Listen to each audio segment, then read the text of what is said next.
Welcome to Nasdaq Trade Talks. I'm Jill Malandrino, global markets reporter at Nasdaq. Joining us at the market site in Times Square, New York City, we have Amy Binder. She's the CEO of RF Binder. We're going to take a look at creating an ESG plan, but more importantly, executing on it. Amy, it's great to have you with us at Market Site. And the rules of the game around sustainability, they are changing every day.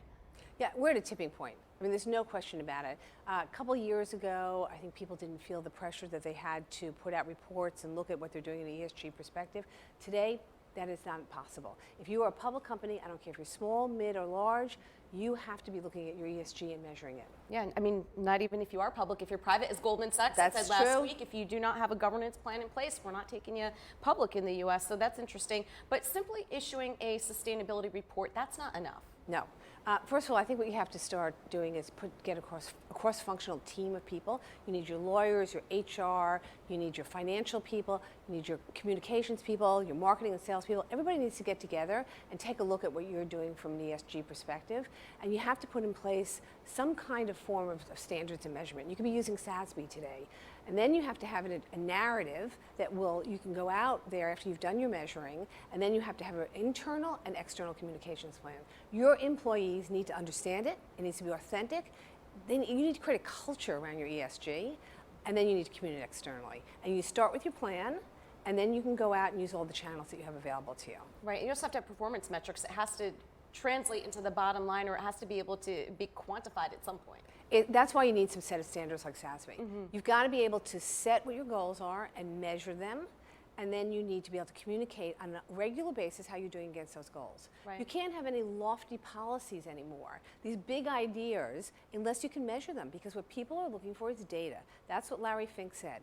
You need data to show what you're doing, and we're going to be looking for that. Right, because it's one thing to tell the story, but if you can't present the business case for it, and we've seen that, you know, with a couple of IPOs that didn't come to market this year for that reason alone, where you can have a great marketing plan, you can have a great comms team, but unless you're showing it on the bottom line. I think the important thing about ESG the people need to understand is it needs to look back at your operational model. What are you doing as a company? How are you operating? You know, what's your ethical sourcing? What's your energy use? What is your water use? So you need to look at a whole bunch of different issues, put the measurements in place, and then show how it really is impacting your business model. It can't be fluff anymore, not possible. And it's also a long-term journey. You just don't turn that ship around overnight. It takes time from the culture, from the top down. Yeah, I think people need to understand in the corporate world, particularly the senior management team and the boards, that this is going to take time. And you don't have to have all the answers right away. You can say, as a number of people have done, we're going to strive to get this, but we're going to put in those measurements, and we're going to keep you up to date on a regular basis of how we're doing against our goals. But you've got to put the data out there, and you've got to put it across channels. You can't just put it on your website. Once you have your report, you've got to communicate it through your digital channels, you've got to communicate it internally ongoing, you've got to talk to your investors about it.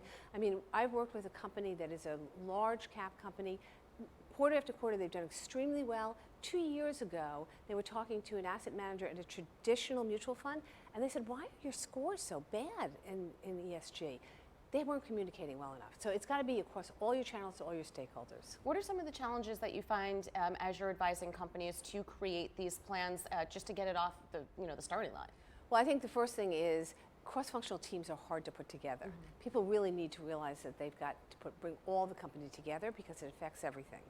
Second of all, you've got to say, we're going to put some standards. We're going to adopt SASB standards or GRI standards, and then we're going to really quantify how we're doing and measure what we're doing.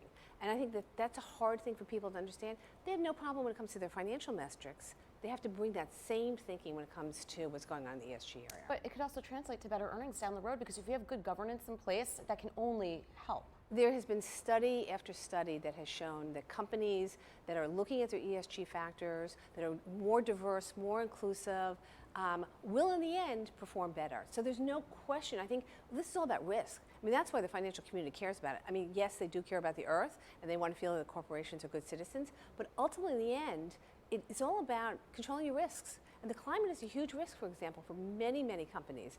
And so it really is a financial metric that needs to be examined carefully. All right, Amy, great insight. Thanks so much for joining us at Market Site. And thank you for joining me on Trade Talks. I'm Jill Malandrino, global markets reporter at Nasdaq.